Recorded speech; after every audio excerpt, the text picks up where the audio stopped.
यानी कि वाह क्या बात है। हम स्वागत कर रहे हैं आपका और हम स्वागत कर रहे हैं हमारे उस खास त्योहार का जिसका नाम है दीपावली। दीपावली यानी अंधेरे पर उजाले की जीत का प्रतीक और हमारे सबके दिलों में खुशी लाने वाला एक ऐसा पल, एक ऐसा दिन, एक ऐसा त्योहार जिस दिन हम लोगों के साथ मिलकर सिर्फ हंसते और मुस्कुराते ही नहीं है, गले भी लगाते हैं, खुशियां बांटते हैं। तो आप सभी के दिलों में दीपावली की खुशियां बसी है और यहाँ इस मंच पे हंसी ही हंसी है। वाह क्या बात है।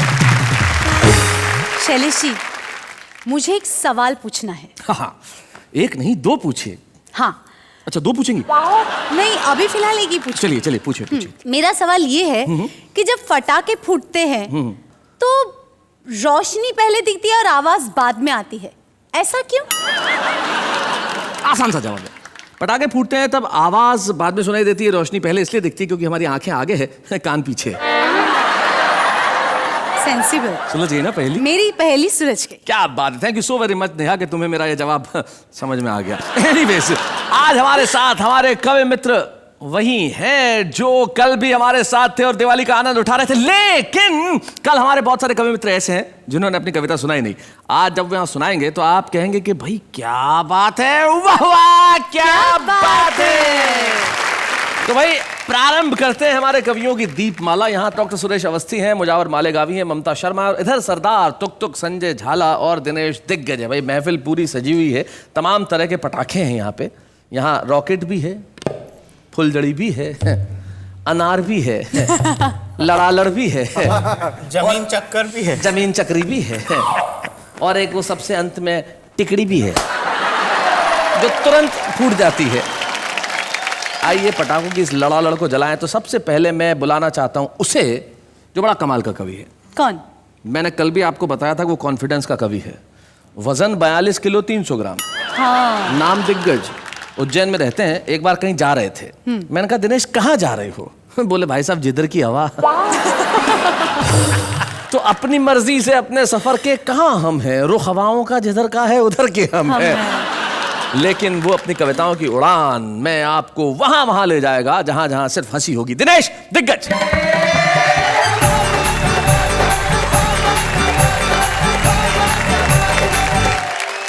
तो प्रस्तुत है हमारा पहला पटाखा। बूम। दीपावली का उत्सव है, दीपावली का माहौल है, उत्सवों का माहौल है। शैलेश जी, आपने बहुत अच्छा परिचय दिया, लेकिन मैं इतना जोर से नहीं बोल पाऊंगा। आप तो जानते हैं पतले वायर में से ज्यादा वोल्ट का करंट पास कर दो तो फॉल्ट होने का खतरा रहता है। लेकिन मैं परिचय अपनी शैली में देने की कोशिश करता हूं। जी। परिचय देखें कि जिस देश में एक डायबिटीज का मरीज नेता भी 50 करोड़ की शक्कर अकेला खा जाता हो, जिस देश के कई मास्टरों को दस्तखत करना भी नहीं आता हो, जिस देश में 80 बरस के बूढ़ों का दिल भी वैलेंटाइन डे पर मचलता हो, जिस देश में योजनाओं का जहाज भी भगवान भरोसे चलता हो, तो क्या उस देश में ये 42 किलो 300 ग्राम का सिंगल कवि देश का दिग्गज कवि नहीं हो सकता? क्यों नहीं हो सकता? हो सकता है। आप सबने मेरी बात का समर्थन कर दिया, इसलिए आपको प्रणाम करता हूँ। उत्सवों का माहौल है, इसमें ठहाके और जोड़ते हैं। स्वागत है। पिछले दिनों कलकत्ता कवि सम्मेलन से लौट कर आया। रात को 9 बजे श्रीमती जी ने डाइनिंग टेबल पर खाना लगाया। मैं अपने मित्र से मोबाइल पर बात कर रहा था, इधर श्रीमती जी की कोहनी का टल्ला मेरे सर पर चल रहा था। मुझसे कहने लगी, दाल कैसी बनी, चावल कैसे बने? मैं बोला क्या खाक बने, बार बार कंकर आते हैं, बीन नहीं सकती थी क्या? भगवान ने 2 बड़ी बड़ी आंख दी है। कहने लगी चीखो मत, इस बात पर कुछ कहूंगी तो तर्क बढ़ेगा। अरे देने के नाम पे भगवान ने तुझे भी 32 दांत दिए, 2-4 चबाले, कौन सा फर्क पड़ेगा? कल श्रीमती जी ने हमारी आरती उतारी तो हमने कहा प्रिय प्राणों से प्यारी, हम तुम बने एक दूजे के लिए, फिर क्यों जलाए तूने ये आरती के दिए? दुनिया हंसती है, उल्टा सीधा कहती है। वह जोर से चिल्लाई, दुनिया तो हर सही काम को गलत कहती है, पर मैं तो इतना जानती हूं कि उल्लू की आरती उतारो तो घर की लक्ष्मी घर में ही रहती है। अच्छा, कहा क्या जाता है, समझा क्या जाता है, सुना क्या जाता है? जी जी जी। मेरा पड़ोसी राधेलाल कल प्रातः काल महाराज के प्रवचन सुनकर आया तो झूम रहा था, शाम को देखा तो उसकी पत्नी को गोदी में उठाकर घूम रहा था। यह दृश्य देखकर मैं चीखा, चिल्लाया। मैंने कहा, राधे लाल, महाराज ने प्रवचन में क्या यही बताया?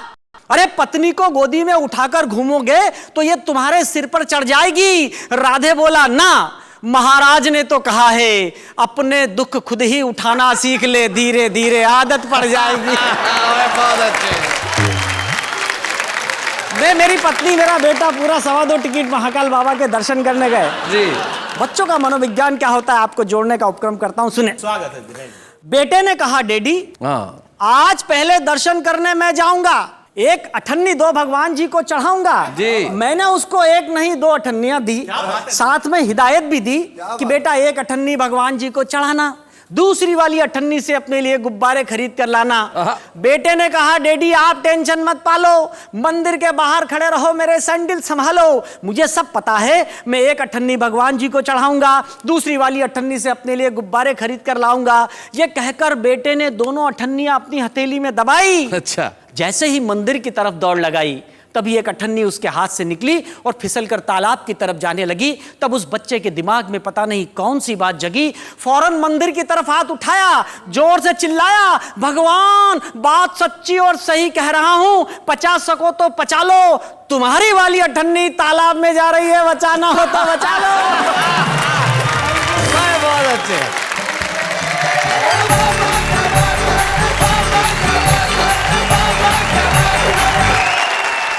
कविता पढ़ने के बाद दिनेश दिग्गज के चेहरे पे करुणा का ऐसा स्थायी भाव आ गया है जैसे इसका जन्म चंदा लेने के लिए ही हुआ हो।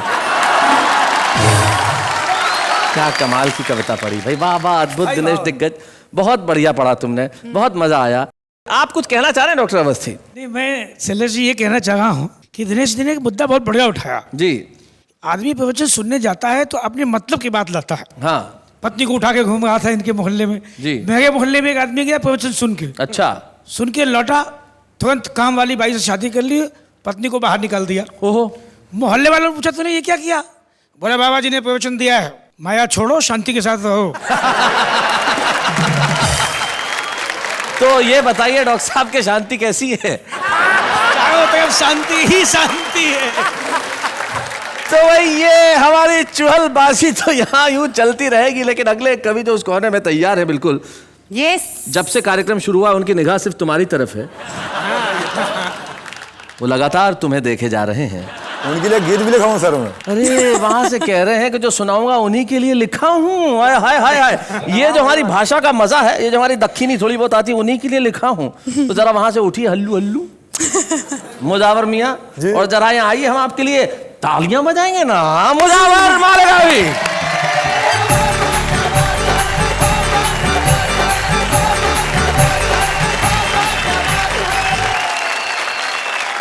दोस्तों, मैं आपको एक बात बताना चाहता हूं कि दिवाली का जो त्योहार है, ये रोशनी वाला त्योहार है, मोहब्बतों वाला त्योहार है, और दिवाली मनाने में तब मजा आता है जब रात काली हो। क्या बात है, वाह। अमावस्या की रात को हम दिवाली मनाते हैं, बिल्कुल। तो मैं 4 लाइन पढ़ दो, देखिएगा। हम सीधे साधे लोग जमाने के काम आए,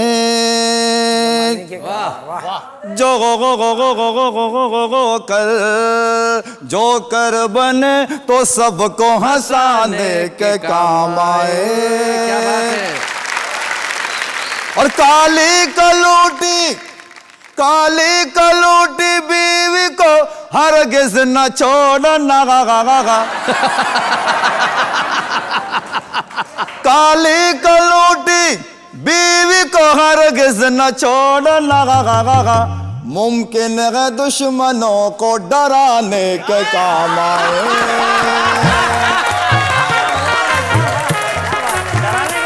ये चश्मा जो है जी, उसकी खास बात क्या मालूम? क्या मैं हाजिर करता हूँ, सुनाए।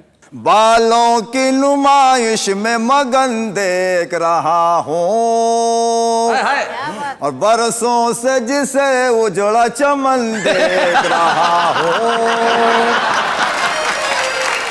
भाई आपके लिए नहीं है।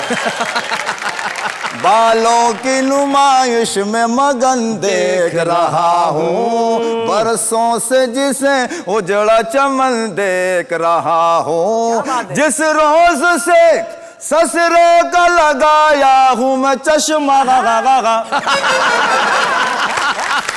जिस रोज से ससुरे का लगाया हूँ मैं चश्मा, मैं रात में बकरी को हिरन देख रहा भाई क्या बात है भाई, मुजावर साहब क्या बात है भाई, एक बार जोरदार तालियां भाई, कमाल कर दिया, क्या आपके ससुरे के पास एक आध एक्स्ट्रा चश्मा हो तो भेजिए। इनको देखकर मुझे गीत याद आया। हाय हाय हाय हाय, अनएजुकेटेड मतलब जंगली बबूल लफ्ज इस्तेमाल किया मैं। जंगली बबूल, देखिएगा ये इनके लिए आप समर्पित कर रहे हैं, सुनिए। ए में भी ये तू है, मैं हूँ जंगली बबूल, बबू गो गो गो गो गो गो गो गो गो गो गो। ए में भी ये तू है, मैं हूँ जंगली बबूल, ए में भी ये तू है, मैं हूँ जंगली बबूल, कैसे तेरा बाप मुझे करेगा कबूल। ए में भी ये तू है, मैं हूँ जंगली बबूल, कैसे भी ये तू है, मैं हूँ जंगली बबूल, कैसे तेरा बाप मुझे करेगा कबूल। ए में भी ये, ए में भी ये, ए में भी ये। और बात मेरी मान तू है, देखने में हूर, हाय हाय हाय, और गौर से तू देख मुझे, मैं हूँ लंगूर। और बात मेरी मान तू है, देखने में हूर, गौर से तू देख मुझे, मैं हूँ लंगूर। चांद का है टुकड़ा ये तेरा मुखड़ा, चांद का है टुकड़ा ये तेरा मुखड़ा, कछुए के जैसा है ये मेरा मुसड़ा। तू है कोला कोला, तू है ठंडा ठंडा कूल, तू कैसे तेरा बाप मुझे करेगा कबूल। ये बंद बदर खास देखे जी, बाल लगी मेरे शाहरुख खान की तरह, क्या बात है, और गाल लगी मेरे आमिर खान की तरह, गाल लगी मेरे आमिर खान की तरह, हालत लगी मेरी सलमान की तरह, हालत लगी मेरी सलमान की तरह, सूरत लगी सैफ अली खान की तरह। जॉनी लीवर जैसा मैं हूँ, तू है काजू, काजूल, जॉनी लीवर जैसा मैं हूँ, तू है काजूल, कैसे तेरा बाप मुझे करेगा कबूल। बन हाजिर करता हूँ, देखिएगा।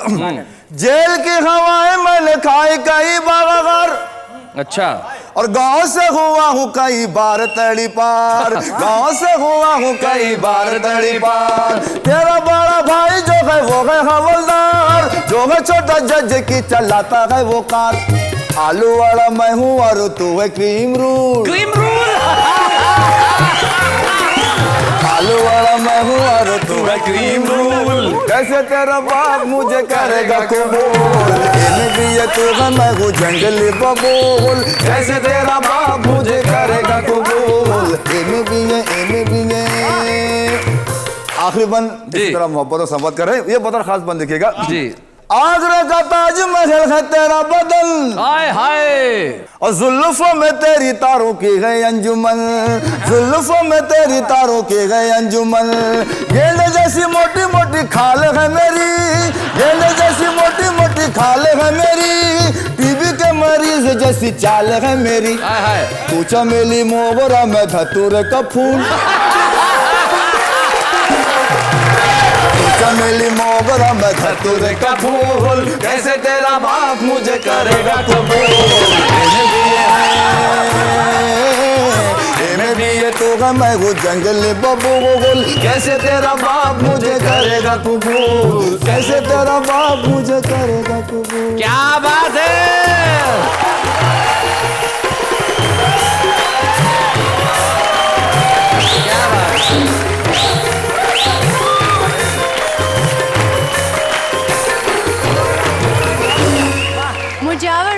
मुजावर भाई गया बेचारा, काम से गया। मुजावर भाई आपके लिए वाह वाह, क्या बात है, इतना अच्छा परफॉर्मेंस था आपका। बहुत बहुत शुक्रिया, भाई कमाल किया, धन्यवाद, बहुत बहुत शुक्रिया।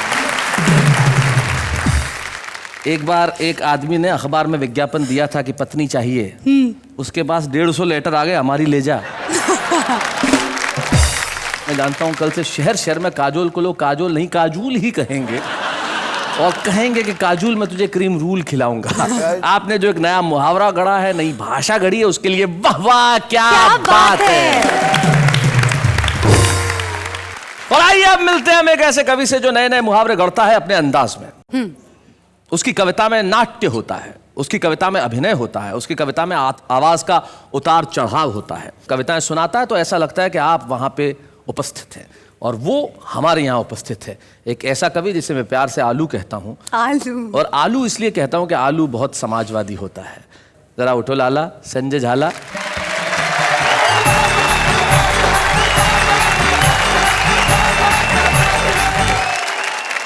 मैं आप सभी को प्रणाम करता हूं और दिवाली की आपको अनंत शुभकामनाएं प्रेषित करता हूं। ये मुझे आपको देख के कह रही थी कि इनको देखते मुझे इनके गाल खींचने की इच्छा होती है, ऐसा ये कह रहे हैं। इनको देख के मेरी भी ऐसी इच्छा होती है। देखिए, इन दिनों रामलीलाएं चल रही हैं, दिवाली आने वाली है। मैं 2 छोटे छोटे छंद सुनाता हूं, उसके बाद अपनी एक कविता। एक जगह रामलीला हो रही थी, वहां रावण का जो रोल करने वाला था वो अचानक गायब हो जाता है। तो सार्वजनिक निर्माण विभाग अर्थात PWD का एक ठेकेदार होता है, उसको रावण का रोल दे दिया जाता है। वो क्या करता है आप लोग आनंद लेंगे। मैं छंद सुनाता। स्वागत है संजय। हो एक राम लीला के महंत जी ने ऐसे कहा, लीला का रवानी है तो रावण एक लाइए। मैंने कहा रावणों की कमी क्या है दुनिया में, चाहे जिसको भी सिंहासन पे बिठाइए। कि एक ठेकेदार को बना दिया था रावण जी। बोला माल्यवान से व्यवस्था करवाइए, नल नील राम जी का पुल जो बना रहे हैं उसका ही ठेका मेरे नाम करवाइए। एक छंद और सुनाता हूं। बहुत अच्छे। एक कल्पना कीजिए कि नई नई अभिनेत्री का नया नया पति मरा है, यमराज आया हुआ उसे लेने और भैंसा पार्क किया हुआ है पास में। दृश्य देखें, अपने मृत पति के जीवन दान हेतु एक अभिनेत्री यमराज सन खड़ी थी। कजरारे नयनों को तीखा कर रही थी कि उस समय लग रही सुंदर वो बड़ी थी। यमराज ने कहा मैं जिंदा इसे कर दूंगा, सुंदरी ये तेरी दशा नहीं देखी जाएगी, एक शर्त पर ही मैं इसे छोड़ रहा हूं कि इसे छोड़ आप मेरे साथ चली आएंगे। बहुत अच्छे। आपने फिल्म टाइटैनिक देखी होगी, मेरी एक कविता है इंडियन टाइटैनिक। वाह। इसमें जैसे उस टाइटैनिक में था, इस टाइटैनिक में भी तरह तरह के यात्री सवार होते हैं। मैं कविता आप तक पहुंचाता हूं। जी, और दीपावली पे तो एक कविता बिल्कुल मुफीद है कि इतने सारे क्रूज जाते हैं। कल्पना कीजिए दीपावली के असर पे ऐसा कोई क्रूज जा रहा है। हाँ बिल्कुल, कविता प्रारंभ करता हूं। उफ ओह आह, क्या बात है। डोंट वरी, ये है मुंबई बंदरगाह। जहाज पर लिखा हुआ है नीति, नियम, न्याय और नैतिकता। जहाज रवाना होने से पहले इन चारों नन्नों का बड़ा शोरगुल था। टिकट एक भी नहीं बिका, लेकिन पूरा जहाज फुल था। टिकट चेक कराए गए, कुछ यात्री तहखाने में, कुछ मैखाने में, कुछ दिनेश जैसे थे घुसल खाने में पाए गए। टिकट कलेक्टर सिद्धांत कोने में खड़ा खड़ा रो रहा था बेचारा, क्योंकि कुछ लोकतांत्रिक आत्माओं ने उसे चढ़ते ही मारा। अब प्रारंभ होता है साहब, जहाज में एक भव्य मंदिर होता है। एक अमेरिका से यात्री आता है, स्टैनली मॉरिस नोबल। सोचता है भगवान के दर्शन कर लूं, पूरी यात्रा अच्छी निकलेगी। स्टैनली मॉरिस नोबल जो ही भगवान के मंदिर के दर्शन करके नीचे उतरा, जो ही एक चमत्कार हुआ, उसकी चप्पलें गायब थी। मॉरिस नोबल मंदिर की सीढ़ियों पर बैठकर रोने लगा। इतने में ही एक श्वेत, धवल, स्निग्ध और हिमाच्छादित देवदूत आकर उसे गीता का उपदेश देने लगा। मां शुचः, शोक मत कर, धैर्य धारण कर, जो होता है वो होता है बिल्कुल सही, मुझे देख मेरी भी गई। बहुत अच्छे। कुछ चप्पल के लिए आंसू बहा रहा है, मुझे देख क्या मैं रो रहा हूं? मैं रो नहीं रहा हूं, इसका मतलब ये नहीं है कि मैं आदमी बड़ा हार्ड हूं। मैं रो नहीं सकता क्योंकि मैं यहां का सुरक्षा गार्ड हूं। थोड़ा गम खा, थोड़ा ठहर ले, जुगाड़ होते ही किसी की भी पहन ले। और ये बात मैंने किसी से नहीं कहन रखी है, मुझे देख मैंने भी ऐसे ही पहन रखी है। मॉरस नोबल बुलाओ मैन, तुमने जो कहा है वो बात एकदम सही है, लेकिन तुमने जो पहन रखा है अब उनका यही है। अब जहाज आगे बढ़ता है, उसमें प्रेमी प्रेमिका, कितने शानदार प्रेमी प्रेमिका होते हैं। एक प्रेमी अपनी प्रेमिका से बोले तुझसे प्यार करके तो मेरी तकदीर ही जाग गई। मैंने तुझे इतने लव लेटर पोस्ट किए कि तू पोस्टमैन के साथ भाग गई। अब ऐसा कर, मैंने तुझे जितने भी लव लेटर लिखे थे वो सब मुझे वापस कर दे। प्रेमिका हड़बड़ाई घबराई चिल्लाई, लव लेटर लेके क्या करेगा? आहें भरेगा, मरेगा या ब्लैकमेल करेगा? प्रेमी चूंकि राजस्थानी था, बड़ा इंटेलिजेंट था, बोले ना बंदा आहें भरेगा, न मरेगा, न ब्लैकमेल करेगा, बस तेरा नाम काट के दूसरी का भरेगा। इतने में ही घोषणा होती है, passenger may I have attention please. हम आप सबके आभारी हैं क्योंकि आप जहाज पर भारी हैं। डूबने के 100% आत्मविश्वास और भरोसे के साथ ये घोषणा की जाती है, ये जहाज निश्चित रूप से डूबेगा क्योंकि ये सरकारी है। क्या बात है। ये घोषणा सुनकर यात्री जागने लगे, इधर उधर भागने लगे। पुलिस वालों की ड्यूटी थी कि यात्रियों को सुरक्षित नाव से किनारों तक पहुंचाएंगे। पुलिस वालों ने कहा यात्रियों की ऐसी की तैसी पहले हम जाए। अब आप स्थिति देखें, सारे पुलिस वाले नाव में बैठ गए हैं, एक ही नाव है और उसमें कोई भी अतिरिक्त आदमी बैठ जाता तो नाव डूब सकती थी। दृश्य देखें, ऊपर से यात्री चिल्ला रहे थे बचाओ बचाओ बचाओ। नीचे से एक पुलिस वाला बोला पहले 50 का नोट लाओ। पुलिस वाले का बलिदान देखें, यात्री ने 50 का नोट निकाला ताजा और पुलिस वाले ने कहा ऐसा कर, तेरी जगह मैं डूब जाऊंगा, तू मेरी जगह आ जा। इतने में ही बगल वाला पुलिस वाला बोला क्यों बे, 50 रुपए के लिए अपनी जान दे रहा है? जान देने के पीछे तेरी क्या रजा है? और पुलिस वाला बोला अगर फोकट का माल जेब में हो तो डूबने में भी मजा है। क्या बात, डूबने में भी मजा है।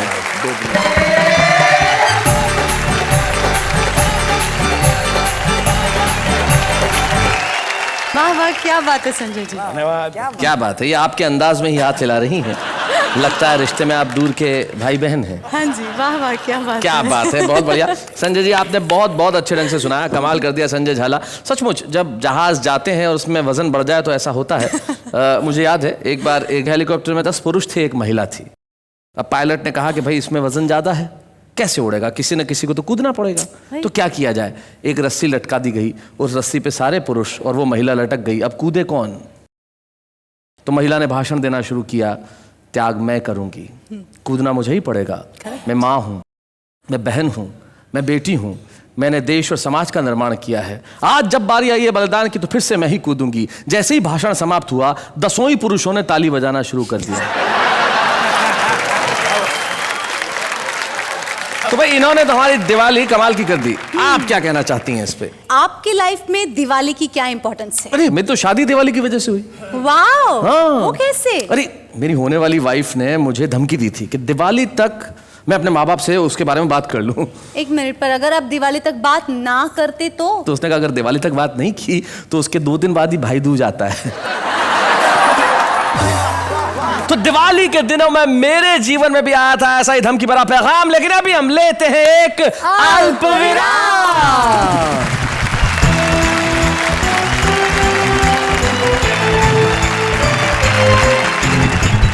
स्वागत है आपका। दिवाली का माहौल है और दिवाली के माहौल पे यहाँ पे हंसी के पटाखे हैं, व्यंग की फुलझड़ियां हैं और ठाके उस कार्यक्रम में जिसका नाम है वाह वाह क्या बात है। कविता तो हर दिल में पलती है। हाँ। और हमारे साथ एक मेहमान आज ऐसे हैं जो कवि नहीं है, तो हमने कहा कविता का ये मंच तो सबका स्वागत करता है, हम तो बाहें खोल के खड़े, जो आए चाहे मन में जैसा आए वैसा सुनाए, लेकिन सिर्फ परिणाम में हमारे चेहरों पे हंसी आए। राजीव निगम।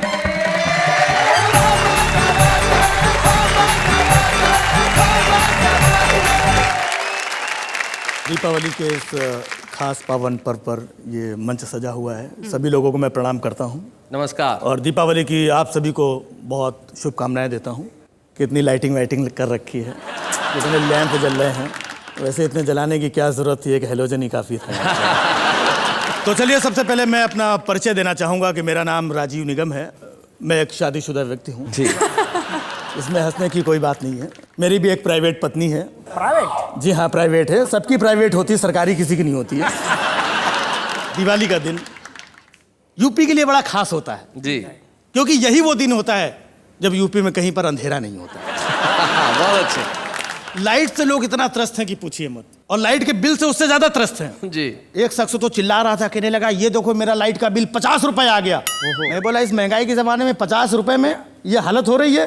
बोले भाई साहब आपको पता नहीं है, सिर्फ कैंडल और माचिस ढूंढने के लिए लाइट जलाता हूँ फिर बंद कर देता हूँ। पीछे से दूसरा आदमी चिल्लाया 50 रुपए तो छोड़ो, मेरा बिल देखो 20 रुपए आया है। हमने कहा 20 रुपए में तू चिल्ला रहा? बोले भाई साहब आपको पता नहीं, मेरे घर में लाइट का कनेक्शन ही नहीं है फिर भी बिल भेज दिया। बहुत अच्छे। राजीव जी बहुत अच्छे। दिवाली के लिए मैं अपने बच्चों को लेकर के बाजार गया, फुलझड़ी अनार पटाखे वगैरह दिला रहा था। तभी मैंने देखा पड़ोस में एक महिला अपने 4 बच्चों के साथ शॉपिंग कर रही थी। अच्छा। लेकिन खास बात यह थी कि उन चारों बच्चों में 5-5 साल का अंतर था। मैंने मोहतरमा से पूछा, हमने कहा मैडम ये चारों बच्चों के बीच में 5-5 साल का अंतर मेंटेन कैसे किया? बोली वेरी सिंपल, मेरे पति एमएलए हैं।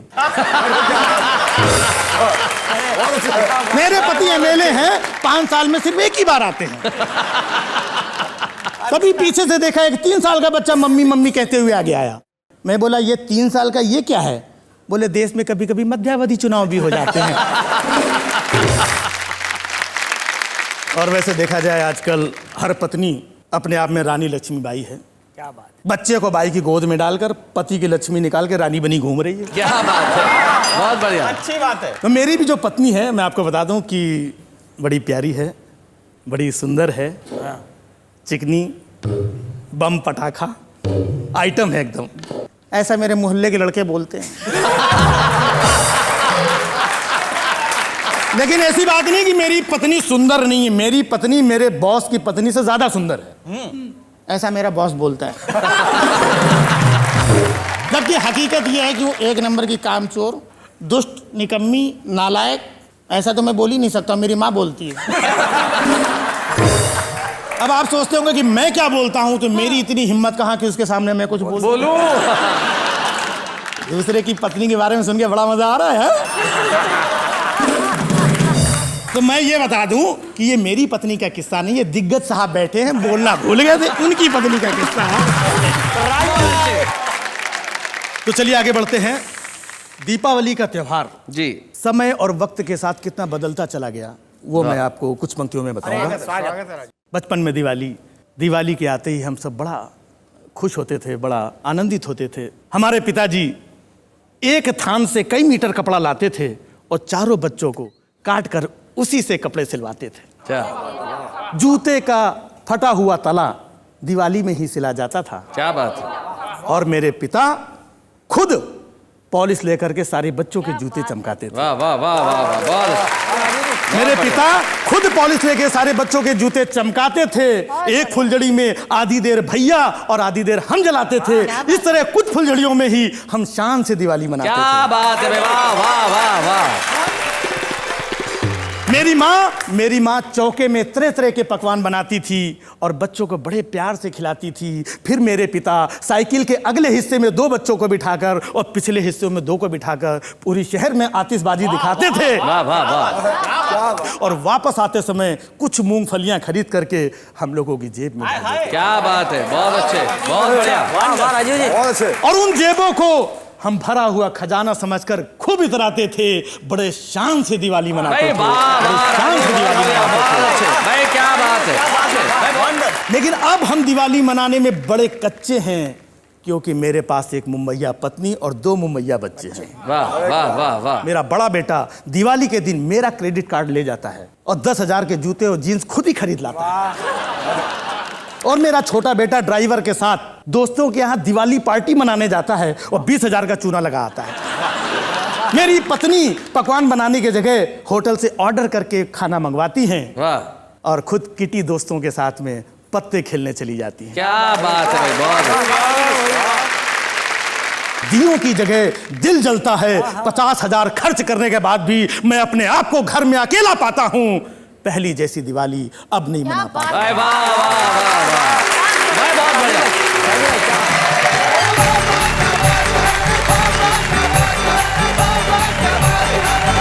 क्या बात है भाई। राजीव कह रहे थे कि वो कवि नहीं है, लेकिन जिस ढंग से उन्होंने सुनाया निश्चित तौर पे बेहद प्रभावी था। और दिवाली की बात कर रहे थे कि पहले दिवाली कुछ और थी और आज दिवाली कुछ और है। तो इस सच पे मुझे अपनी एक बेहद प्रिय पंक्ति याद आती है जो किसी कविता में मैंने कही थी कि 21वीं सदी का बस इतना सा प्रभाव है, पहले अभावों में खुशियां थी, अब खुशियों का अभाव है। क्या बात है, वाह। क्या बात है शैलेश जी। बहुत कुछ होने वाला है कविता के इस खास एपिसोड में। होगी अभी हंसी की धड़ाम धड़ाम, लेकिन अभी हम लेते हैं एक अल्प विराम।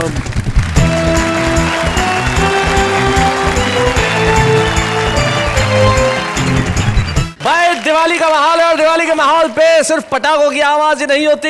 इन दिनों आपके घरों में आवाज हो रही है ठहाकों की भी, क्योंकि आपके साथ है वाह वाह क्या बात है। शैलेश जी, अगर आपको दिवाली पे सिर्फ एक चीज लेने की इजाजत दी जाए तो आप कौन सी चीज लेंगे? आपसे दूर होने की इजाजत। नहीं, मेरे कहने का मतलब ये सवाल तो मुझे आपसे करना चाहिए कि अगर आप सिर्फ एक चीज लेने की इजाजत हो आप तो क्या लेंगे आप? मैं बिना लिमिट का क्रेडिट कार्ड। क्यों, मैंने जो आपको दे रखा है वो आपने खो दिया है? नहीं, वो उसकी लिमिट खत्म आने को ही है। लिमिट खत्म होगी ही ना, क्योंकि महिलाओं को शॉपिंग से दूर रखना मुश्किल ही नहीं नामुमकिन है। खैर इन्हें तो मैं शॉपिंग से दूर रख लूंगा, लेकिन जो हमारा आम आदमी जिसके भीतर कविताएं हैं उसे कविताओं से दूर रखना थोड़ा सा मुश्किल है। वो कैसे अपनी कविताएं बाहर लेके आता है, जरा देखते हैं। मत पूछ मोहब्बत में क्या क्या जख्म खाए हैं, उसके घर के सामने हिमेश के गाने गाए हैं। हर महीने बढ़ जाता है मोबाइल का बिल और अब इसीलिए नहीं लगता मेरा पढ़ाई में दिल। कुछ पल मिलते हैं कुछ पल के लिए, इसलिए जी लो इन्हें हर पल के लिए। ये वक्त तो एक रेत की तरफ फिसल जाएगा और दे जाएगा यादें उम्र भर के लिए। सावन का महीना और पवन करे शोर, अरे अपनी ही शायर सुन के मैं खुद हो गया वो बोर। तेरी झील सी आंखों में डूब जाने को जी करता है, मगर क्या करो तेरा इतना बड़ा चश्मा बीच में आ जाता है। Baa baa black sheep have you animal, जब पापा जाते हैं ऑफिस मम्मी को जाते हैं भूल।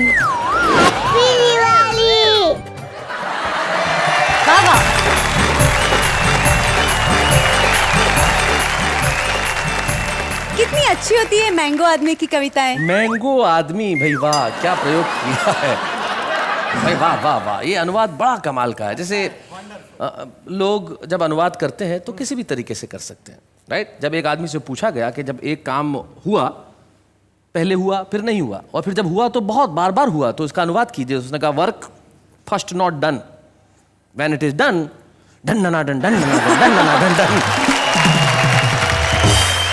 तो ये उसी तरह का अनुवाद था। लेकिन आम आदमी अपनी कविताएं इसलिए सुनाता है कि उसमें कहीं चाह है कि वो प्रसिद्ध हो। हमारे ऐसे ही मित्र हमारे एक साथ हैं जिन्होंने अभिनय के क्षेत्र में बड़ा नाम किया है। उन्होंने बहुत सारे सीरियल्स में अभिनय किया, कुछ अंतर्राष्ट्रीय फिल्मों में अभिनय किया, लेकिन आपके दिलों पे छा गए वो सिर्फ एक नाम से, पत्रकार पोपटलाल यानी कि श्याम पाठक।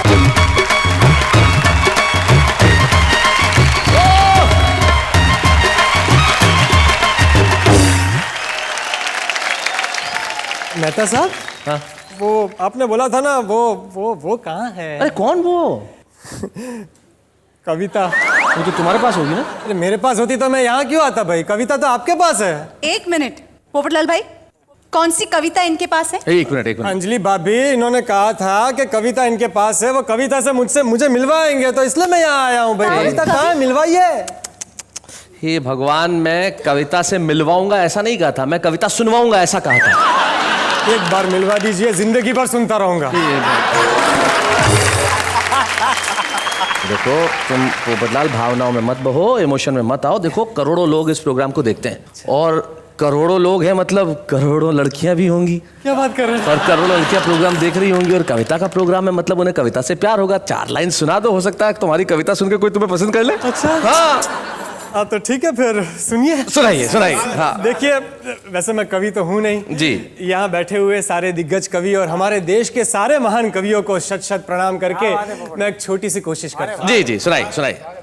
भाई पेट्रोल के दाम कम करो या न करो, हाँ खाने की कीमतें बढ़ा सबको डरा दो, हाँ मेरी सेहत पे सबसे फर्क पड़ता नहीं। अब आप इस दिवाली बस मेरी शादी करा दो।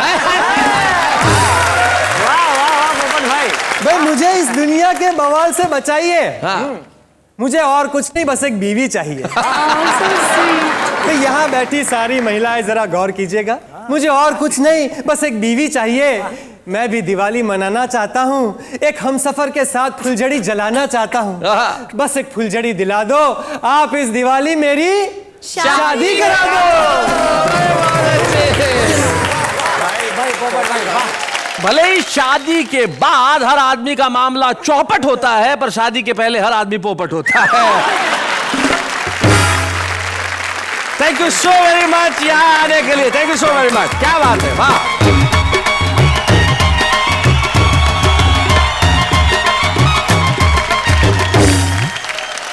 अब वक्त आ गया है हमारे उस कवि मित्र को सम्मानित करने का जिसने जीवन में सिर्फ कविता के क्षेत्र में ही काम नहीं किया, व्यंग्य भी लिखे और कई पुस्तकें जिनकी प्रकाशित हुई। और आज दीपावली के इस माहौल में हमें बड़ी खुशी है कि हमारे बीच में हास्य व्यंग्य का एक ऐसा अनूठा कवि है जिसने जीवन में बहुत संघर्ष किए। उसके संघर्षों को मैंने करीब से देखा है, लेकिन हर संघर्ष के बाद वो हंसी निकाल के लाता है। संजय झाल।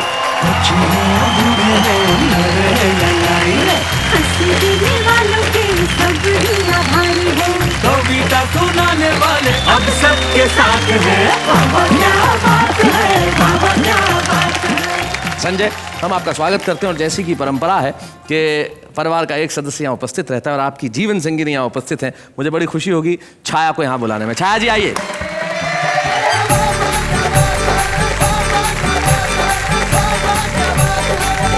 छाया, स्वागत है आपका यहाँ। जहाँ तक मेरी जानकारी है आपके पिता कवि हैं। हाँ जी। आपके भाई कवि हैं प्रवीण शुक्ल, पिता ब्रज घायल, और आपके पति कवि हैं। सारे कवियों के आसपास कैसा महसूस करती हैं आप? जब मुझे पता चला मैं कवि की बेटी और कवि की बहन हूँ और मुझे पति भी कवि के रूप में मिल रहे हैं, तो मुझे लगा परमात्मा के दंड देने का साहित्यिक तरीका है। हास्य व्यंग्य कवि है संजय झाला, घर में कैसा बर्ताव करते हैं? कल ही ये पूजा कर रहे थे तो मेरी तरफ देखकर बोले, हे भगवान, जैसी पत्नी मेरी है ऐसी हिम्मत करके एक तू भी रख के दे।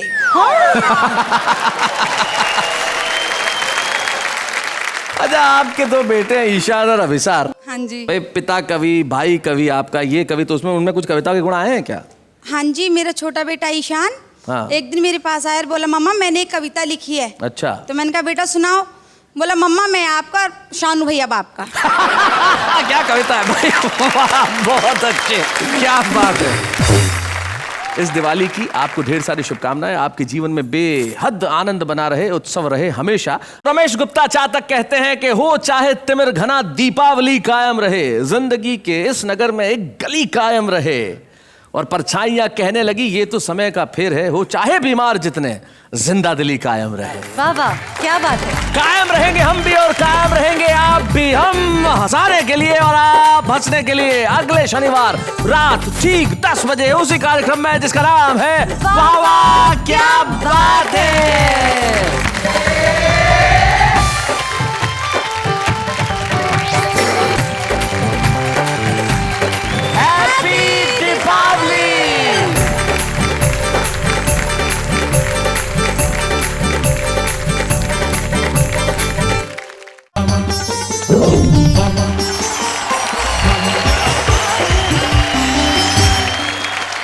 नमस्कार, आदाब, सत श्री अकाल। मैं हूं आपका होस्ट, आपका दोस्त तारक मेहता, और मैं जानता हूं कि इस वक्त आप प्रतीक्षा में है कि मैं कब आके कहूंगा चलिए मैं और आप मिलके एक बार कहते हैं वाह वाह क्या बात है। प्यार, इश्क, मोहब्बत, ये इंसानी जिंदगी का सबसे खूबसूरत जज्बा है, सबसे हसीन पहलू है। मोहब्बत के कई पहलू हुआ करते हैं, लेकिन जब लड़का और लड़की खास उम्र में खास किस्म का प्रेम किया करते हैं तो कई खास किस्म की बातें हो जाती हैं। जैसे हुआ यूं कि एक प्रेमी और प्रेमिका बैठे हुए थे पार्क में और बातें कर रहे थे कि हम एक दूसरे से कितना प्यार करते हैं, कितना मरते हैं, चलो अब शादी कर लेते हैं। तो प्रेमिका ये सुनकर कुछ देर मुस्कुराई और कहने लगी कि लेकिन हम लोगों से शादी करेगा कौन? मोहब्बत में भी आदमी फायदा ढूंढा करता है, लेकिन अगर अच्छा साथी ना हो, अच्छा हमसफर न हो, तो जिंदगी बिना मोहब्बत के रह जाती है। लेकिन मेरे साथ तो एक हमसफर है जिससे आप भी मोहब्बत करते हैं, और देखते हैं कि हम उनसे कितनी मोहब्बत करते हैं। मेरे साथ मेरी को-होस्ट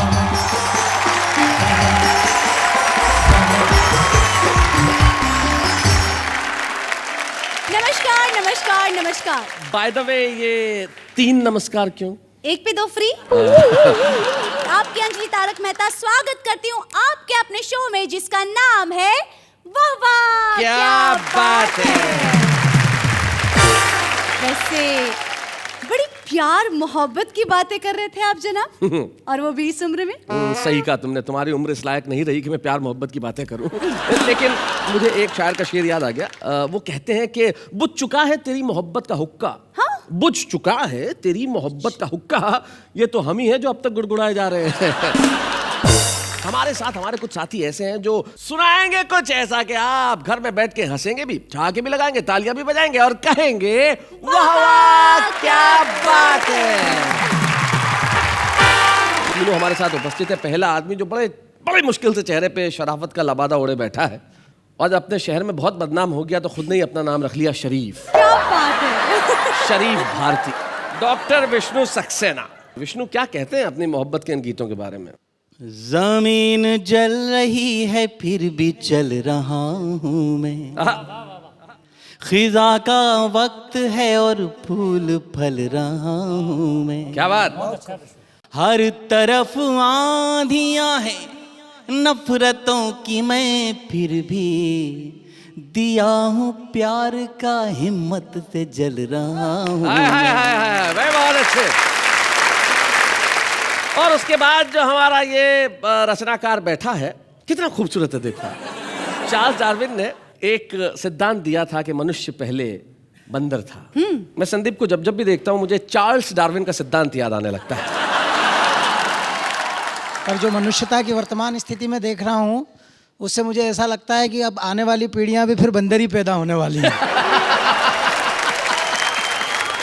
तो भाई प्रारंभ करते हैं हम हास्य की आरती, और हास्य की आरती के लिए हमारे पास है शरीफ भारती। जोरदार तालियों के साथ स्वागत करें।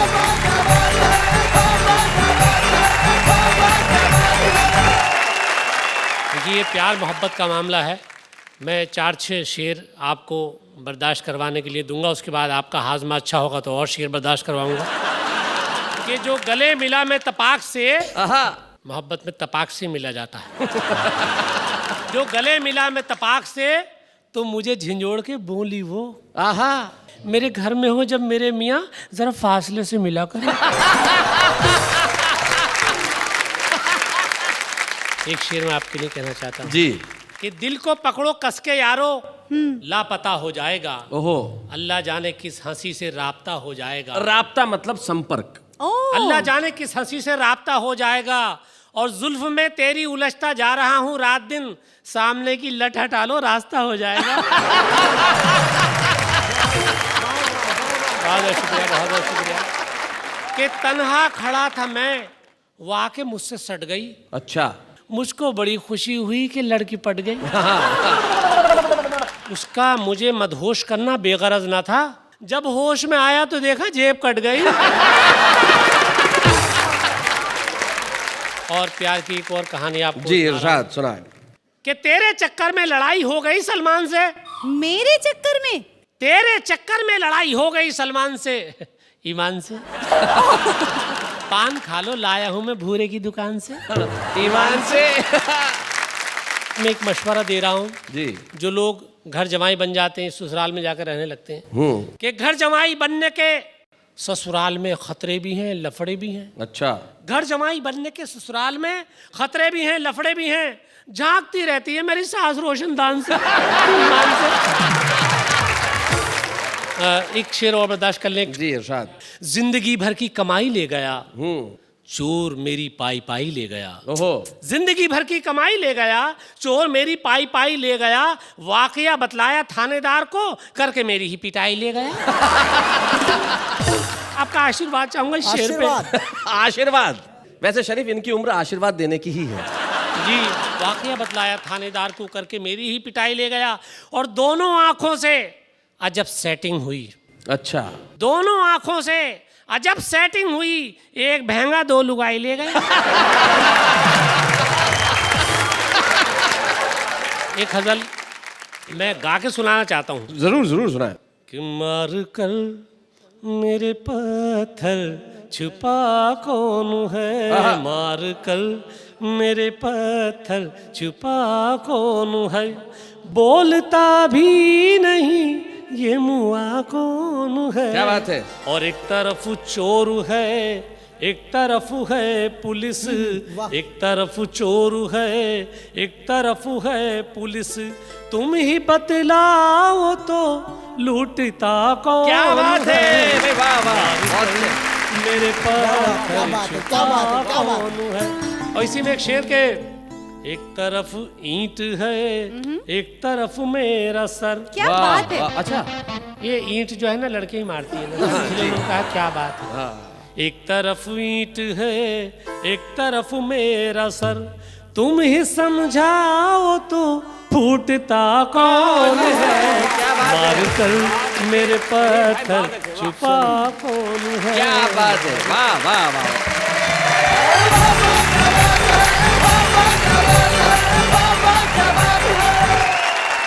क्या बात है भाई, शरीफ भारती कमाल कर दिया आपने। मोहब्बत की शायरी जो सुनाई, मेरे ख्याल से कई लोगों के दिलों में मोहब्बत करने की आस जगा दिया आपने आज। बहुत बहुत शुक्रिया। तो सारा मुल्क उस वक्त एक ही चीज कहता है जो इस वक्त हम शरीफ भारती के लिए कहने जा रहे हैं, वाह वाह क्या बात है।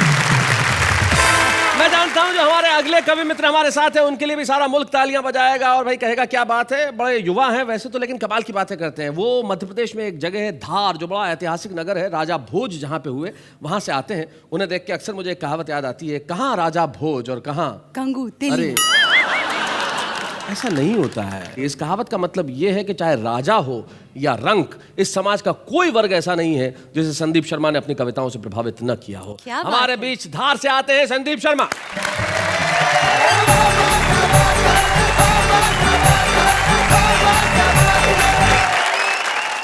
मोहब्बत शीर्षक से बातें हो रही हैं जी। जब मेरी बात आती है तो मुझे तो ऐसा लगता है कि ये पता नहीं कोई अंतरिक्ष का शब्द है, क्योंकि कभी हुई नहीं। अगर अपनी तरफ से अपन मोहब्बत करें तो भी अपना चेचिस देखना पड़ता है। अपना चेचिस हो रहा है भालू जैसा, तो अपने ऊपर कोई नेहाजी मरने वाली है क्या? मोहब्बत है, कुछ भी हो सकता है। मोहब्बत में बातें बड़ी गजब की होती है भाई साहब। माखनलाल जी चतुर्वेदी ने लिखा, जीवन का उद्देश्य नहीं है शांत भवन में टिक रहना, किंतु पहुंचना उस सीमा तक जिसके आगे रहा नहीं है। अपन उसी दिन से सीमा के घर के बाहर बैठे और कई बार सीमा उल्लंघन करने की कोशिश की। जब भी अपन ने सीमा तोड़ी तो उसके पहलवान भाई ने अपने हाथ पैर तोड़ दिए। इधर उधर कहीं बात नहीं करते, अपन ढंग से अपनी पत्नी से बात करते हैं। जी। मेरी पत्नी चिल्लाई कि मैं सती नहीं होऊंगी। मैंने कहा करेगा भी कौन, और तू भी पीछे ही पीछे ऊपर आएगी, ऐसा पता हो तो मरेगा भी कौन। अब आपको बताऊं बिल्कुल गजब की, मतलब ऐसी घटना हुई कि मेरे गाल पे मच्छर काट रहा था। पत्नी ने झपट मारा, उसको मार दिया मच्छर को। मैंने कहा मार रही? बोले नहीं मैंने मच्छर को मारा। मैंने कहा तूने मच्छर को भी क्यों मारा? बोले मैं सहन नहीं कर सकती कि मेरे होते हुए आपका खून और कोई पिए। भाई बहुत अच्छे। मेरी पत्नी मेरे से बात करी और कविता का आनंद लेना। क्या हमारी बनी बनाई किस्मत फूटने को आ जाए? मेरे प्यारे प्राणनाथ आप क्या करें कि आप और मैं अगर एक जगह से दूसरी जगह अकेले स्कूटर से जा रहे हैं और रास्ते में लुटेरे लूटने को आ जाएं। ये आपकी पत्नी आपसे पूछ रही है। हाँ। जी जी।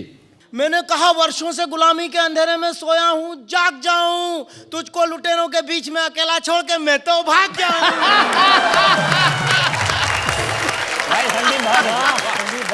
इतना अच्छा मौका हो तो कौन चूके, इतनी गोल्डन अपॉर्चुनिटी पे कौन रुके। और तू तो कभी भी मेरे संग चल देना। स्पिन बॉलिंग देखना मेरी, हास्य से किस तरह से व्यंग तक ले जाता हूँ जी। तू तो कभी भी मेरे संग चल देना।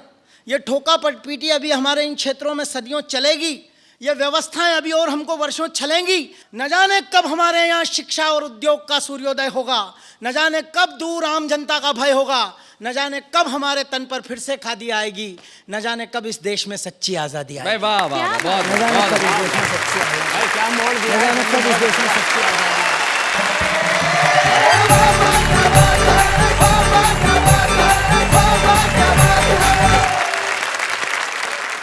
भाई बहुत बढ़िया संदीप शर्मा, आपने कमाल किया। मोहब्बत की बहुत सारी बातें बताई और मोहब्बत में जो सबसे बढ़िया जानकारी आपने दी वो ये दी कि आपकी पत्नी ने जब पूछा कि भाई लुटेरे आ जाए तो आप क्या करेंगे, आपने कहा कि मैं छोड़ जाऊंगा वहां पे। ऐसा कर सकते हैं। तब एक शायर के 2 शेर मुझे याद आते हैं। वो कहते हैं कि गरीबों का बहुत कम हो गया है वेट, क्या कीजिए। गरीबों का बहुत कम हो गया है वेट, क्या कीजिए। अमीरों के निकलते आ रहे हैं पेट, क्या कीजिए। हमें जिनसे मोहब्बत थी उसके 8 बच्चे हैं। तकल्लुफ में बिरादर हम हो गए लेट, क्या कीजिए। और हमारे बीच एक ऐसा गीतकार है जो मोहब्बत में आज तक कभी लेट नहीं हुआ, क्योंकि उसने जिंदगी में मोहब्बत के सिवाय कुछ नहीं किया। वो जहां देखता है मोहब्बत देखता है। हमारे बीच में है डॉक्टर विष्णु सक्सेना।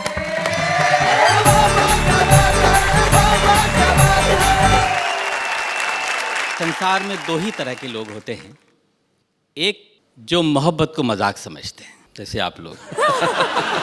दूसरे वो लोग होते हैं जो मजाक को मोहब्बत समझ बैठते हैं। मजाक को भी मोहब्बत समझते हैं। भाई क्या बात है। एक मोहब्बत की परिभाषा बताता हूँ। मैं बहुत छोटा कवि हूँ।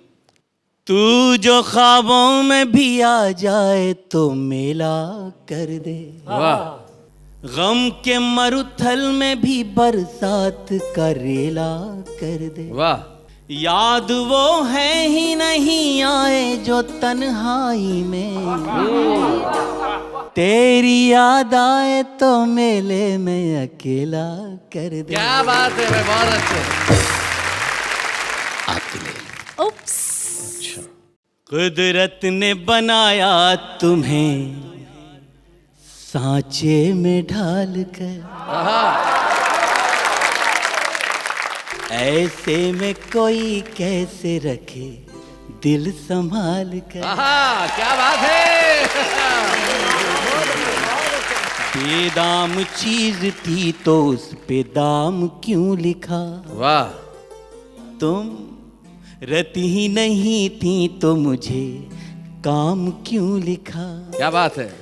जब प्यार ही नहीं था तुम्हें हमसे फिर कहो, चुपचाप हथेली पे मेरा नाम क्यों लिखा। क्या बात है। मैंने बहुत पहले गीत लिखा था और मेरे जीवन का सबसे रोमांटिक गीत है। स्वागत सुना। आओ एक बार फिर से तुम्हें देख लूं, क्या पता फिर ये दर्पण मिले ना मिले। वाह वाह। और पास आ तन की गंधों को दे दो मुझे। क्या बात। क्या पता फिर ये चंदन मिले ना मिले। बहुत अच्छे। जब मिले तुम तो ऐसा लगा एक पल, सारी खुशियां जहां की हमें मिल गई। क्या बात है। जाने कैसी हवा बह चली उस घड़ी, गिर के सूखी हुई सब कली खिल गई। क्या बात है। और ये पंक्ति आपके लिए जी। कि छू के देखो जरा अनछुए फूल को, क्या पता फिर ये मधुवन मिले ना मिले। बहुत अच्छे। वाह वाह वाह वाह। डॉक्टर साहब बहुत अच्छे। आपने इस गीत से तो कई लोगों का दिल चुराया है, लेकिन मुझे पता चला कि एक बार आपके घर में चोर आ गया था। शरीफ भारती मुझे बता रहे थे, तब क्या हुआ था शरीफ, जरा बताएं। सर एक बार इनके यहाँ चोर आ गया था। हाँ। तो वो तमंचा लिए हुए था, तो ये इस गीत को इन्होंने दूसरे ढंग से गाया था। जी। आओ एक बार फिर से हमें लूट लो, फिर मेरे घर में बर्तन मिलेगा। कोट तुम खींच लो, टाई तुम खींच लो, फिर ये पतली सी गर्दन मिलेगा।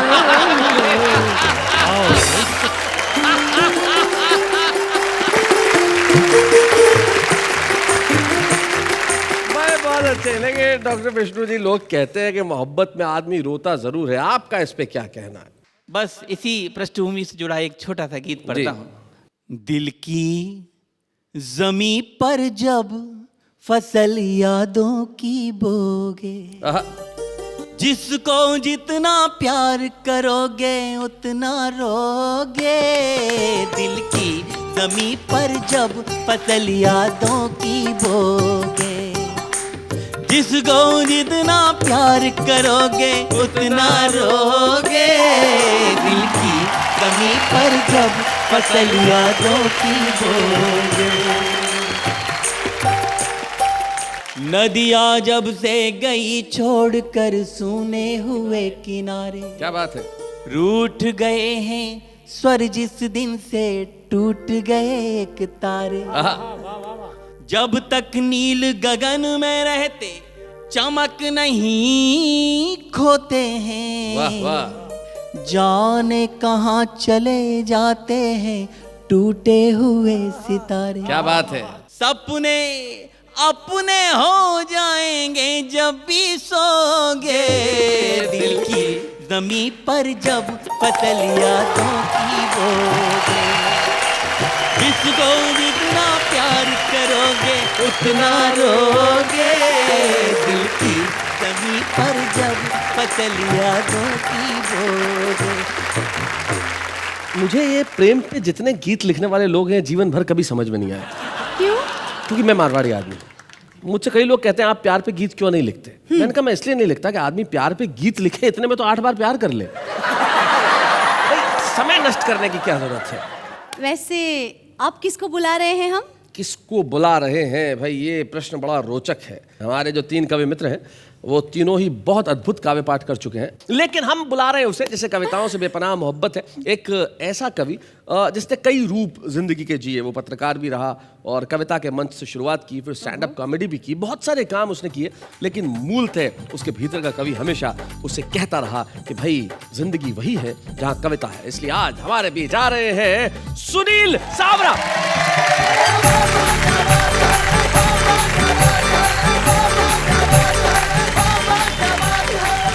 धन्यवाद, आपने मेरे सम्मान में इतनी जोरदार ताली बजाई। वैसे मैं आपको एक बात बता दूं, मैं कवि नहीं हूं, लेकिन कभी कभी जब कविता के कीड़ा ज्यादा काट जाता है तो सुनील सावरा बिना बुलाए ही आ जाता है। सबसे पहले मैं इतना कह दूं कि आप दोनों की जोड़ी कितनी लग रही है भली। आप भी बोलो वाह वाह। अरे आप दोनों की जोड़ी कितनी लग रही है भली। शैलेश जी सलीम तो नेहा जी अनारकली। और एक बार यदि इनका इशारा हो जाए, वाह वाह, एक बार यदि इनका इशारा हो जाए तो शादीशुदा भी कुंवारा हो जाए। और इश्क का रोग बड़ा खतरनाक है जालिम, पहलवान भी सूख कर छुहारा हो जाए। और आपको देख के एक शेर याद आ रहा है नेहा जी। जी। शेर क्या, मेरा रिसर्च है कि शादी के पहले प्रेमिका रोमांटिक नजर आती है, शादी के बाद उसका रोम रोम एंटिक नजर आने लगता है। बहुत अच्छे। ये मेरे बड़े भाई हैं, बड़े कवि तो हैं, ये मुझे हमेशा सही सीख देते हैं, बाद में वो सीख गलत हो जाती है। पिछले दिनों मैंने इनसे पूछा मेरी गर्लफ्रेंड मुझसे पट नहीं रही, मैं ऐसा कौन सा काम करूं कि वो मुझ पे खुश हो जाए। ये बोले मेरा मोबाइल नंबर दे दे। मैं तो क्या कुंवारा यहाँ वहाँ ट्राई मारते रहता हूँ। पिछले दिनों मैं नरीमन पॉइंट चला गया, वहां पर एक प्रेमी अपनी प्रेमिका को ऊंची ऊंची छोड़ रहा था। वो बोल रहा था तुम मुझसे शादी कर ले, मैं तेरे लिए ये कर दूंगा वो कर दूंगा, आसमान से चांद सितारे तोड़ कर लाऊंगा। मैंने कहा भैया काम हो गया तो सीढ़ी मुझे भी दे देना। मेरा एक दोस्त है कल्लू, एक दिन मुझसे बोला भाया मेरी प्रेमिका ने मुझे धोखा दिया और बिना बताए भाग गई सांवरा भाया। मैंने कहा यार वो 1 नंबर की धोखेबाज है, उसने तुझे नहीं बताया तो कोई बात नहीं, उसने मुझे भी नहीं बताया। तेरे लिए टेंशन वाली और मेरे लिए सोचने वाली बात है, जब वो मेरे साथ नहीं भागी तो भागी किसके साथ है। बहुत अच्छे। तरह तरह के एक्सपीरियंस होते हैं इश्क में।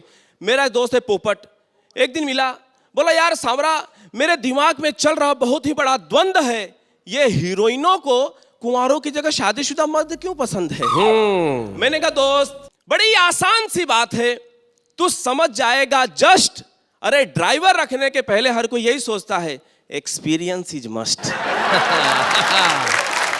बहुत अच्छे। एक शादी में चला गया, एक मेरा दोस्त मिला, बोलता यार सांवरा मुझे एक बात समझ में नहीं आती, हम दुल्हन को ब्याह कर ले आती है, दुल्हन हमें ब्याह कर क्यों नहीं ले जाती? हाँ। मैंने कहा दोस्त अब इस सब्जेक्ट पे आप सोचना छोड़ दीजिए, दिन और रात, अरे मुसीबत को घर लाओ या मुसीबत के घर जाओ, दोनों एक ही बात। क्या बात है, बहुत अच्छा।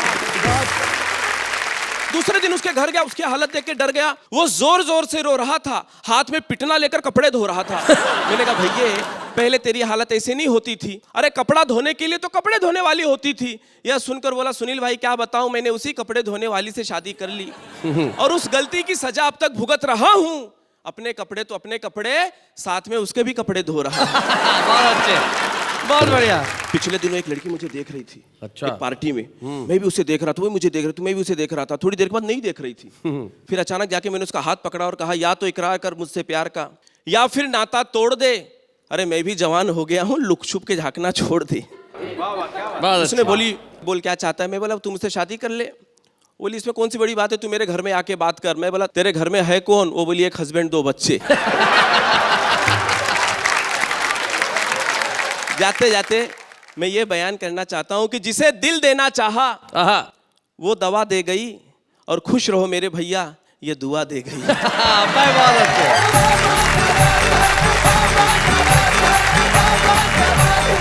हम दुनिया की हर शय को मोहब्बत करें तो फिर ये दुनिया कितनी खूबसूरत हो जाए। अभी हम जा रहे हैं थोड़ी देर के लिए, लेकिन जाते जाते एक शायर का एक शेर मुझे याद आता है। वो कहते हैं कि हर एक पल तेरी चाहत का एतबार रहे, हर एक पल तेरी चाहत का एतबार रहे, बिछुड़ कुछ ऐसे कि ताउम्र इंतजार रहे। लेकिन हम आपको इंतजार नहीं कराएंगे क्योंकि हम सब मिलकर करेंगे मोहब्बत का काम। अभी हम लेते हैं एक अल्प विराम।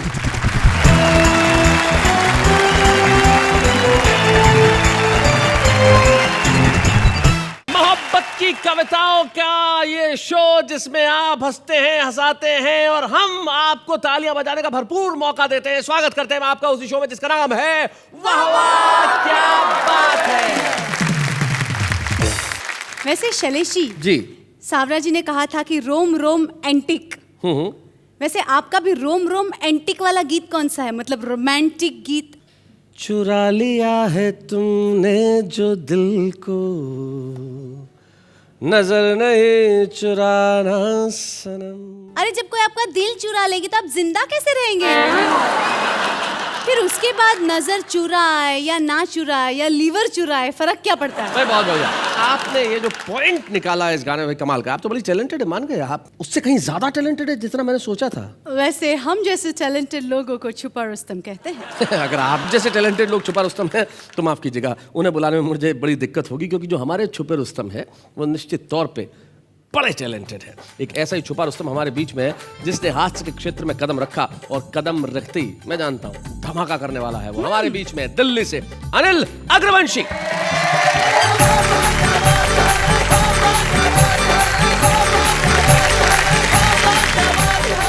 नमस्कार दोस्तों, आज तो मोहब्बत का एक विषय लिया है, लेकिन हरियाणा में मोहब्बत नहीं होती, यहाँ तो सीधी शादी वादी होती है। मोहब्बत के चक्कर में हरियाणा वाले तो पड़ते ही नहीं, हम तो मूलतः हरियाणा से हैं। और अगर लड़का कवि हो तो भाई साहब शादी में भी बड़ी दिक्कत पड़ जाती है। अच्छा, ये एक नया विषय है बिल्कुल शादी का, आपको समर्पित करता हूँ जी। और आप बुरा ना मानो तो इनको समर्पित कर दूं? नहीं, मैं क्यों बुरा मानूं, इन्हें समर्पित करो। समर्पित है जी साहब। मैं आपको बिल्कुल सच्ची घटना बताता हूँ और सभी कवियों की व्याख्या रखता हूँ आपके सामने कि हालांकि कोई उम्मीद नहीं थी, अच्छा, फिर भी एक रिश्ता आया। बहुत अच्छे। लड़का कवि है, पिताजी ने बिचौलिए को बड़ी शर्मिंदगी से बताया। बहुत अच्छे। बिचौलिया बोला घबराओ मत लाला जी, मैं तो एक से एक निकम्मे लड़कों के रिश्ते करवा देता हूँ। निकम्मे? फटे पुराने नोट भी पूरे दामों में चला देता हूँ। ये बतलाओ लड़का कितना कमा लेता है? पिताजी बोले किसी तरह से इज्जत बचा लेता है। तो मेरा मतलब ये है ये लड़की को भूखे तो नहीं मरने देगा? पिताजी बोले ये भूख ही नहीं लगने देगा। जिस दिन अपनी कविता की 2 पंक्ति मुझे सुना देता है, कम बखत कई दिन की भूख भगा देता है। बिचौलिए ने पूछा तो क्या इन्होंने अपनी कविताओं की कोई पुस्तक नहीं छपवाई? अच्छा। पिताजी बोले उसी में तो लुट गई भाई घर की सारी कमाई। और तो और घर वालों ने इसकी पुस्तक का पन्ना तक नहीं खोला। एक रिश्तेदार ने गलती से 2-3 पन्ने पढ़ लिए थे, भाई साहब वो हमसे आज तक नहीं बोला।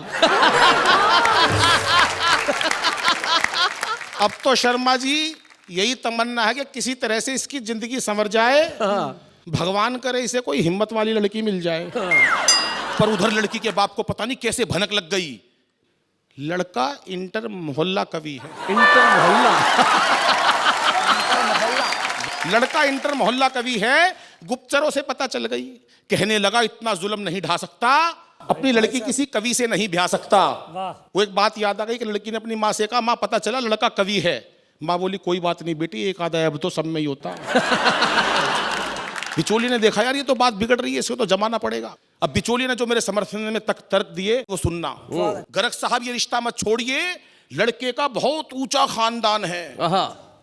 खानदान की ऊंचाई पे ध्यान देना संदीप भाई जी। लड़के का बहुत ऊंचा खानदान है, 11वीं मंजिल पे इनका मकान है।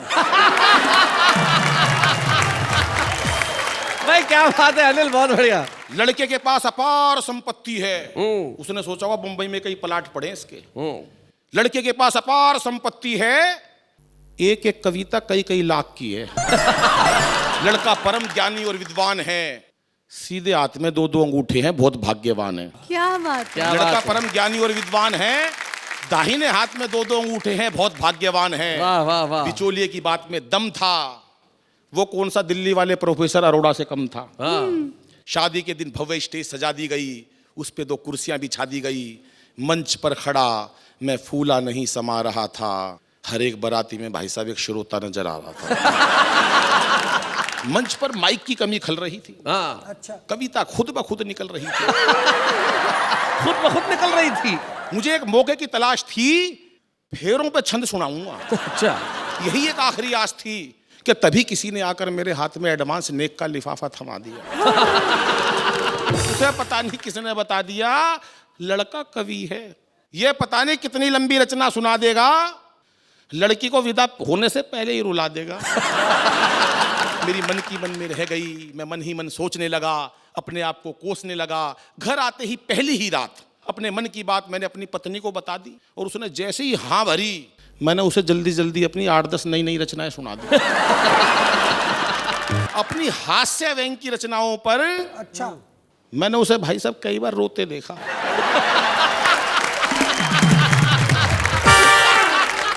और जब मैंने करुण रस की रचनाएं सुनाई तब उसे खुश होते देखा। पता ही नहीं चल रहा था कौन पागल है दोनों में से। कविताओं की गहराई में वो इतना खो गई, मुझे नहीं पता चला शैलेश जी कब सो गई। उस दिन ये एहसास हुआ कि नारी वास्तव में ही त्याग की मूरत है, और एक सफल कवि बनने के लिए भाई साहब पत्नी की बहुत जरूरत है। क्या बात है, वाह वाह वाह भाई, बहुत बढ़िया अनिल अग्रवंशी, आपने बहुत बढ़िया ढंग से सुनाया कि सफल कवि बनने के लिए पत्नी की बहुत ज़रूरत है। और निश्चित तौर पे सफल कवि बनने के लिए पत्नी की ज़रूरत हो ना हो, लेकिन प्रोत्साहन की बहुत ज़रूरत होती है। और वाह वाह क्या बात है ने ये फैसला किया कि हम ऐसे हर नए कवि को प्रोत्साहित करेंगे, उसे मंच सौंपेंगे जो सारी दुनिया में अपना नाम करने को बेताब है, बेसब्र है। हम आपको प्रोत्साहन का ये चिन्ह देना चाहते हैं ताकि आप सारी दुनिया को बता सकें, जब कल को आप दुनिया भर में अपनी कविताएं पढ़ेंगे तब आप कहेंगे कि आज तो सारी दुनिया मेरे साथ है, लेकिन दिन तो वो था जब मैंने कहा था वाह वाह क्या बात है।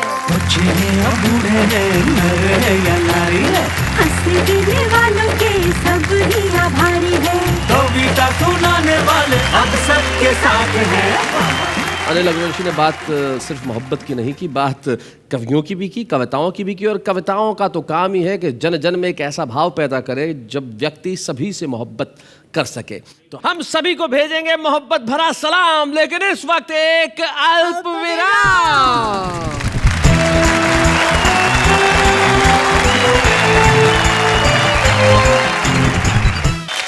फिर से आपका स्वागत है उसी महफिल में जहां पे हंसी है, ठाक है, गुदगुदी है, तालियां हैं, कविताएं हैं, खुशी है, जिसका नाम है वाह वाह क्या बात है। मुझे कब से एक बात जानने की इच्छा हो रही है। जी जी, आपको इतनी अगर जानने की इच्छा हो रही है तो जानिए क्या बात है। मुझे ये जानना है कि इश्क और प्यार, इन दोनों में फर्क क्या है। अरे बड़ा मुश्किल से सवाल कर दिया तुमने। ना? हाँ, लेकिन मैं तुम्हें एक बात बताऊं, यही सवाल एक बार तुम्हारे पिताजी ने भी मुझसे किया था। really? हाँ, उन्होंने पूछा था कि बताइए भाई प्यार और इश्क में क्या फर्क होता है। तो मैंने कहा था सर, आप जो अपनी बेटी से करते हैं वो प्यार है, और मैं जो आपकी बेटी से करता हूँ वो इश्क है। देखिए, ये जीवन की छोटी मोटी परिभाषाएं हैं, और इन छोटी मोटी परिभाषाओं से आखिर में कविताएं निकलती है। हम ढूंढते हैं कुछ ऐसे लोग जिनके भीतर कविता का कीड़ा जो है वो पनप रहा है, और निश्चित तौर पे एक दिन वो यहाँ आएंगे और कविताएं सुनाएंगे। आज सुन लेते हैं वो क्या कहते हैं। रजनीकांत ने कहा यन्ना रास के लिए माइंडेड, अरे मेरा 100 रुपया खो गया, can you please find it. कहीं दीप जले कहीं दिल, शॉपिंग तो करती है बीबी, हम तो भरते हैं बिल। तुम्हारे जाने का एहसास तुम्हारे आने के एहसास पे भारी है, क्यों ना वजन कुछ कम करके मिले, आज तुम्हारी बारी है। रोज ख्वाबों में तुम आते हो, नींद हमारी उड़ाते हो, कह दो क्या भूल हुई है हमसे, क्यों ख्वाब में भी मुझे डराते हो। चांद की महबूबा होगी मैंने ऐसा सोचा था, शादी करके पता चला मेरी सोच में केमिकल लोचा था। उसने कहा तुम मेरे देवदास मैं आपकी पारो, अबे गाड़ी बंद हो गई, नीचे उतरो और धक्का मारो।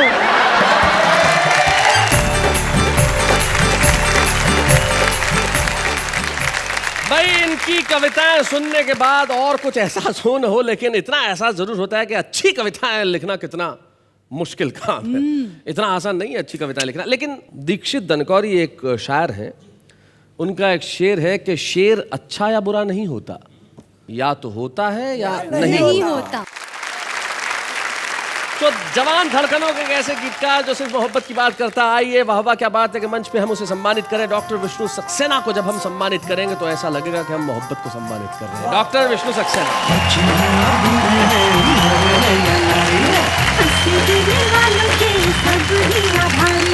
कविता सुनाने वाले अब सबके साथ हैं। विष्णु सक्सेना अपने गीत में कहते हैं कि रेत पर नाम लिखने से क्या फायदा, एक आई लहर कुछ बचेगा नहीं, तुमने पत्थर सा दिल हमको कह तो दिया, पत्थरों पर लिखोगे मिटेगा नहीं। तो मोहब्बत का नाम जब दिलों पे लिखा जाता है तो वो मिटता नहीं है। तो हमें बड़ी खुशी है विष्णु कि आज हमने आपको सम्मानित किया, और हमें खुशी इस बात की भी है कि आपके परिवार के एक सदस्य, आपके पुत्र सारांश यहाँ पे उपस्थित है। आपके जीवन का सारांश तो आपने अपने गीतों में सुनाया, हम उस सारांश को इस मंच पे बुलाना चाहते हैं। सारांश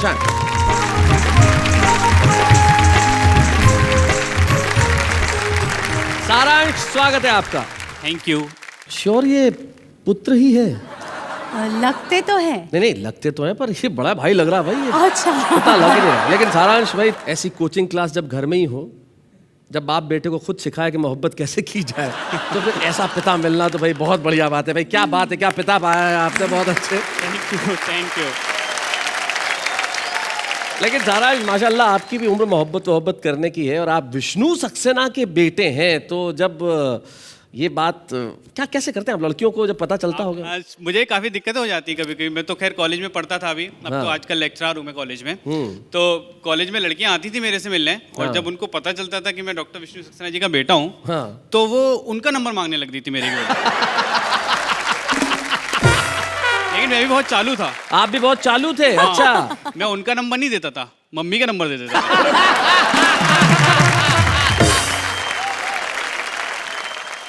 ये कब से चल रहा है भाई? ये 10th क्लास से चल रहा है पापा। मैं कहूँ बहुत दिनों से फोन क्यों नहीं आ रहे। भाई क्या बात है, बाप बेटे की ऐसी जोड़ी हमेशा सलामत रहे। ईश्वर करे कि हर पिता पुत्र ऐसा ही हो, एक नंबर ना दे दूसरा नंबर मांगता रहे। भाई क्या बात है डॉक्टर विष्णु सक्सेना और सारांश। वैसे फिर भी जाते जाते एक प्रश्न जागा। जगाइए, बताइए, पूछिए। मैं ये सोच रही थी कि इस मंच पे आज प्यार मोहब्बत की बातें हुई, कविताएं हुई, हंसते हंसाते जी, तो हमारे दर्शक क्या सोच रहे होंगे? वो ये सोच रहे होंगे कि मुझे अगर इश्क का अरमान होता, मेरे पास मीर का दीवान होता, और तेरी महफिल में आके ये सोचता हूँ कि ना आता तो बहुत नुकसान होता। क्या बात है। इसलिए आप लोग आए, और हमने की प्यार मोहब्बत की बातें, लेकिन ये हंसी, ये कविता, ये ठहाके रुक नहीं रहे हैं। कल रात 10 बजे, जी हाँ, अब हम रविवार को भी तो मिल रहे हैं। रविवार रात 10 बजे यानी कि कल मिलेंगे फिर से, ये कहने के लिए कि वाह वाह क्या बात है।